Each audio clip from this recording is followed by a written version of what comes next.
नमस्कार दोस्तों, आध्यात्मिक जीवन धारा चैनल में आप सभी का बहुत बहुत स्वागत है। आज एक भावनात्मक और तर्क संगत आध्यात्मिक कथा लेकर आई हूँ, जो एक विष्णु भक्तिन पत्नी और एक अहंकारी पति की कहानी है। किसी नगर में एक सेठ और सेठानी रहते थे। सेठानी प्रतिदिन श्रद्धा से भगवान विष्णु की पूजा करती थी, पर सेठ को यह भक्ति पसंद नहीं थी। उसको सेठानी का पूजा करना बिल्कुल भी अच्छा नहीं लगता था। इसी वजह से अहंकार में आकर उसने एक दिन सेठानी को घर से निकाल दिया। घर से निकलने पर वह क्या करे, कहाँ जाए, समझ ही नहीं पा रही थी। फिर रोते रोते जंगल की ओर चल पड़ी।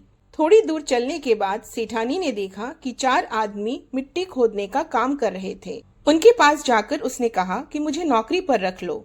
उन्होंने उसे रख लिया, लेकिन मिट्टी खोदने से सेठानी के हाथों में छाले पड़ गए। यह देखकर वे कहने लगे कि बहन, लगता है तुम किसी अच्छे परिवार की महिला हो, तुम्हें यह सब काम करने की आदत नहीं है। तुम ये काम रहने दो और हमारे घर का काम कर दिया करो। उन्होंने उसे बहन मानकर अपने घर रखा। वे हर दिन 4 मुट्ठी अनाज लाते और सेठानी भोजन बनाती। इसके बाद सब मिल बांट कर भोजन करते। एक दिन सेठानी ने कहा कि कल से 8 मुट्ठी अनाज लाना। अगले दिन वह 8 मुट्ठी अनाज लाए। सेठानी ने भोजन बनाया। पहले भगवान विष्णु को भोग लगाया, फिर सबको खिलाया। भाइयों ने कहा, बहन, आज भोजन अमृत जैसा लग रहा है। तब वह बोली, यह भगवान का प्रसाद है, भगवान का जूठा है तो स्वाद तो होगा ही। इधर सेठ की दुर्दशा हो गई। सेठानी के जाने के बाद सेठ का व्यापार नष्ट हो गया, धन चला गया, घर सूना हो गया। लोग उसे कहने लगे कि उसके पास जो भी था उसकी पत्नी के भाग्य से था। पत्नी के घर छोड़ते ही लक्ष्मी जी भी रूठ गई। यह सब ताने सुनकर पश्चाताप में सेठ अपनी पत्नी को ढूंढते हुए उसी जंगल पहुंच गए जहां वह 4 आदमी मिट्टी खोद रहे थे। सेठ ने उन्हें देखा तो कहा कि भाई, मुझे काम पर रख लो। उन आदमियों ने उसे काम पर रख लिया, लेकिन मिट्टी खोदने से उसके भी हाथों में छाले पड़ गए।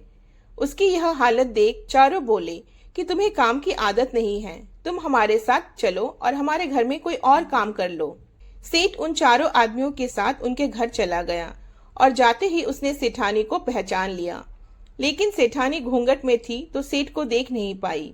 सेठानी ने सभी के लिए भोजन तैयार किया और हर रोज की भांति भगवान विष्णु को भोग लगाया। उसने उन 4 भाइयों को भोजन परोस दिया, लेकिन जैसे ही वह सेठ को भोजन देने लगी तो विष्णु भगवान ने उसका हाथ पकड़ लिया। भाई बोले कि बहन, यह तुम क्या कर रही हो? वह बोली, मैं कुछ नहीं कर रही हूँ, मेरा हाथ तो विष्णु भगवान ने पकड़ लिया है। यह सुनकर हैरान परेशान भाई बोले, क्या सच में भगवान विष्णु है यहाँ पर? हमें भी विष्णु भगवान के दर्शन कराओ। 4 भाइयों की प्रार्थना करने पर सेठानी ने आंख बंद कर भगवान विष्णु का ध्यान लगाया और भगवान विष्णु विराट रूप में प्रकट हो गए। 4 भाई स्तब्ध रह गए। सेठानी भी मंत्रमुग्ध हो गई, लेकिन सेठ को कुछ भी दिखाई नहीं दिया।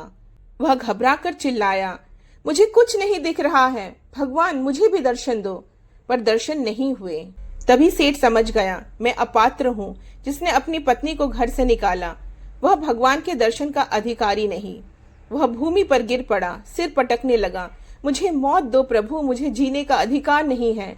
यह दृश्य देखकर सेठानी का हृदय कांप उठा। वह पहचान गई, यह और कोई नहीं है, यह मेरे स्वामी हैं। वह दौड़कर आगे आई। प्राणनाथ, ऐसा मत कीजिए, मैं जीवित हूँ, आपके सामने खड़ी हूँ। सेठ ने सिर उठाया, दोनों की आंखें मिली। सेठ उसके चरणों में गिर पड़ा, मुझसे भारी भूल हो गई, मुझे क्षमा कर दो। सेठानी ने उसे उठाया, दोनों गले लगकर रो पड़े। उसी पल भगवान विष्णु ने सेठ को भी दर्शन दे दिए। भगवान बोले, जहाँ अहंकार टूटता है और क्षमा का आलिंगन होता है, वही मेरा वास होता है। भगवान अंतर्ध्यान हो गए। 4 भाइयों ने सेठानी को धन और आशीर्वाद देकर विदा किया। सेठ और सेठानी एक साथ नगर लौटे। अब सेठ भी भगवान विष्णु की भक्ति करने लगे और प्रभु की कृपा से उनका घर अन्न, धन और सुख से भर गया। आशा करती हूँ आप सभी को यह कहानी अच्छी लगी होगी। मिलते हैं एक नई कहानी के साथ। धन्यवाद।